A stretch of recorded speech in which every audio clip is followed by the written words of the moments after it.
ಮಹಾರಾಜನ ಶಕ್ತಿ ಅವತರಿಸಿದ ನನ್ನಪ್ಪ ಅದು ನಿನ್ನ ಕೆಟ್ಟದಾಗಿಯೇ ಮನೆ ಬಿಟ್ಟು ನನ್ನನ್ನು ಕೈ ಬಿಟ್ಟು ಕೊಲೆಗೆ ಹಾಕಿಯಾಗಿ ತಂದೆ ತಂದೆಯ ಪೋಷಣೆಯಲ್ಲಿ ಬೆಳೆದು ಆಲದ ವೃಕ್ಷದಂತೆ ಬೆಳೆದು ನಿಂತ ಈ ಕಳ್ಳು ಬಳಿಗಳಿಲ್ಲದ ಪಾಪಿಯನ್ನು ಯಾರಿಗೆ ಹೇಳಿ ಕೈ ಬಿಟ್ಟು ಹೋಗುತ್ತಂತೆ ಇದ್ದ ಆಸ್ತಿಯಲ್ಲ ಆ ಪಾಪಿ ಉದ್ರೇಗೌಡನ ಪಾಲಾಗಿ ಹೋಯಿತು. ಕಾಲದ ಎದುರಾಗಿ ದುರಾಳನ ಗುಣ ತೆಕ್ಕಿಸಬೇಕು ಕತ್ತರಿಸುವ ನಿಮ್ಮ ಮಗಳನ್ನು ಕನಸಿನಲ್ಲಾದ್ರೂ ಬಂದು ಮನಸಾರೆ ಕಾಪಾಡು ತಂದೆ, ಮನಸಾರೆ ಕಾಪಾಡು.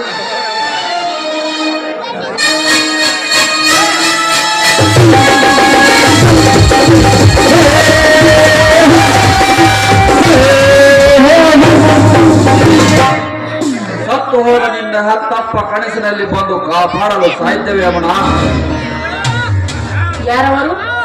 ಭಯಪಡಬೇಡ, ನಾನು ರುದ್ರೇಗೌಡನ ಮಿಲ್ ಮ್ಯಾನೇಜರ್ ನಾಗರಾಜ್ ಅಂತ. ಇಲ್ಲಿಗೆ ಏಕೆ ಬಂದಿತ್ತು ನಿಮ್ಮ ಆಗಮನ? ಅಗತ್ಯವಿದ್ದಲ್ಲಿ ಆಗಮಿಸಬೇಕಾಗುತ್ತದೆ ಅಮ್ಮನ, ಅಗತ್ಯವಿದ್ದಲ್ಲಿ ಆಗಮಿಸಬೇಕಾಗುತ್ತದೆ. ಚಿತ್ರಲೇಖ ವಿಚಿತ್ರಕಾರ ಕತ್ತಲೆಯಲ್ಲಿ ಬಿದ್ದು ಸಾಯುತ್ತಿರುವ ಈ ನಿನ್ನ ಬಣ್ಣದ ಬದುಕನ್ನು ಮಣ್ಣಿನಿಂದ ನಿರ್ಮಿಸಲು ಬಂದಿರುವೆ.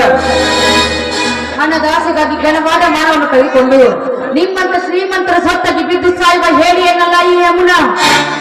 ಮಿಸ್ಟರ್ ನಾಗರಾಜ, ಆಕಾಶ ಭೂಮಿಗಳಿಗೆ ಅಂತರಿದ್ರು ಆಕಾಶನ ಹೊದಿಕೆ ಮಾಡಿಕೊಂಡು ಭೂಮಿನ ಹಾಸಿಗೆ ಮಾಡಿಕೊಂಡು ಲವಲವಿಕೆಯಿಂದ ಜೀವನ ನೂಕುತ್ತೇನೆ ವಿನಃ ನಿನ್ನಂತವನ ಹಣದ ಕುತಂತ್ರಕ್ಕೆ ಸಿಗಲಾರೆ. ಸೃಷ್ಟಿ ನಿಯಮದ ಸಂಕಲ್ಪಗಳಾಗಿ ನಿನ್ನ ಭವಿಷ್ಯವಾಗಿಸಿಕೊಂಡ ಆ ಬ್ರಹ್ಮಾಂಡದ ಬೂಡೆಯನ್ನೇ ತನ್ನ ಹೆಡೆಯಲ್ಲಿ ಹೊತ್ತುಕೊಂಡು ತಿರುಗುವ ಈ ನಾಗರಾಜನ ಸತಿಯಾಗಿ ತಿಪ್ಪೆಯಲ್ಲಿ ಬಿದ್ದಿರುವ ನಿನ್ನ ಸಂಸಾರವನ್ನು ಒಬ್ಬರಿಗೆ ನೆಲ ತಂದಿತು. ನೀನು ಸತಿ ಸ್ಥಾನ ತಿರಸ್ಕರಿಸಿ ಬೇರೆ ಗಂಡನಾದರೆ ಅಂತೆ ನೀ ರಂಡೆಯಾಗುವುದು ಖಂಡಿತ. ಗಂಡಗೆಟ್ಟ ಗಂಡಸೆ, ಮನಸ್ಸಿಲ್ಲದ ಹೆಣ್ಣನ್ನು ಒತ್ತಾಯಿಸಿ ಮದುವೆಯಾಗುವಂತ ಹೇಳುವ ನೀನ್ಯಾವ ಹೇಳಿಗಂಟು? ದೊಡ್ಡ ಪ್ರಚಂಡನಾಗಿ ಗಂಡುಗಳಿಗೆ ಪರಶುರಾಮನ ಶಕ್ತಿ ಮೀರಿಸುವ ಈ ಗಂಡುಗಳಿ ನಾಗರಾಜನಿಗೆ ಹೇಳಿ ಗಂಡಸನೆಂದು ಉಚ್ಚರಿಸುವೆಯಾ? ಯಮುನ, ಕಂಡ ಹೆಂಗಸರ ಶೀಲವನ್ನೊಂದು ರಂಗತನ ಮಾಡಿರುವ ಈ ಬಂಡ ನಾಗರಾಜ್ ಸಂಪಿಗೆ ಎತ್ತಿರುವ ನಿನ್ನ ಶೀಲಕ್ಕೆ ಕೈ ಹಾಕಿ ಕೊಂಡ ಹಣ್ಣಿನಂತಿರುವ ಈ ನಿನ್ನ ಕೆಂಪುಟಿಗೆ ಚೊಂಬನವಿಟ್ಟು ಹಂಬಲ ತೀರಿಸಿಕೊಳ್ಳದೆ ಬಿಡಲಾರೆ. ನಿಂತು ಮಾತನಾಡೋ ನನ್ನ ಪ್ರಶ್ನೆ. ಕಂಡ ಹೆಣ್ಣಿನಂತೆ ಇವುದೇನು ಬಂಡಗೆಟ್ಟ ಶೀಲ ಅಂತ ತಿಳಿದುಕೊಂಡಿದ್ದೇನೋ? ಚಂಡಿ ಚಾಮುಂಡಿ ಅವತಾರದ ಧರಿಸಿದ ಈ ಗಂಡನ ಗೆಳತಿಯನ್ನು ಉಂಡೆ ತೀರ್ತೀನಿ ಅಂತ ಒಂದೇ ಒಂದು ಹೆಜ್ಜೆ ಮುಂದಿದ್ಯಾದ್ರೆ ಚಂದ ಕಂಡು ಹಾಕ್ತೀನಿ. ಎಷ್ಟರಿಂದಿರೋ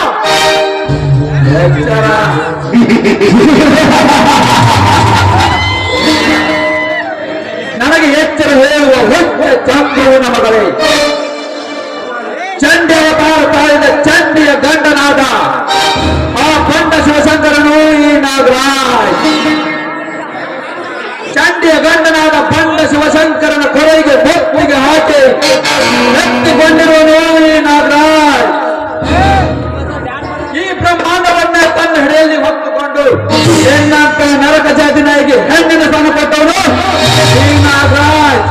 ಆ ತಾನನಿಗೆ ಆ ಲಿಂಗನ ಕೊಟ್ಟು ಆ ಲಂಘಿಸಿಕೊಂಡಿದ್ದೆ ಆದರೆ ಗಂಡನ ಕೈ ಹಿಡಿದು ಗರತಿಯಾಗಿ ಮಾಡುವೆ ಈ ಪ್ರಪಂಚದಲ್ಲಿ. ಪ್ರಪಂಚದ ಪರಮಾರ್ಥವನ್ನು ಅರಿತಕ್ಕಂಥ ಈ ಹೆಣ್ಣಿಗೆ ನಿನ್ನಂತವರ ತತ್ವ ಉಪದೇಶ ಬೇಕಾಗಿಲ್ಲ ನಾಗರಾಜ.